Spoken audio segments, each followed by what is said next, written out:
Show कुमकुम में होने जा रही है पूर्वी यानी कि टीवी एक्ट्रेस रांची शर्मा की एंट्री। जी हां, आपको बता दें पूर्वी अपनी बेटी प्रार्थना को बचाने के लिए मां चंडी का रूप लेकर पूर्वी अपनी बेटी प्रार्थना को बचाने पहुंची है भावेश से।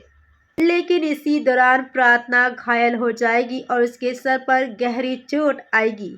अगर आप इस शो को फॉलो करते हैं तो जानते होंगे कि भावेश और प्रार्थना की शादी हो रही थी, लेकिन भावेश की जगह रौनक शादी के मंडप में दुल्हा बनकर पहुंच गया।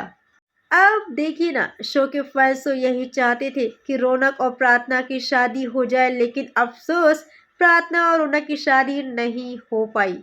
अब देखिए ना कहीं प्रार्थना और रौनक एक दूसरे से प्यार करने लगे हैं। क्या इनके प्यार को मंजिल मिलेगी? शो में आगे क्या होगा ये जानने के लिए हमारे साथ यूं ही जुड़े रहें। Thank you for watching.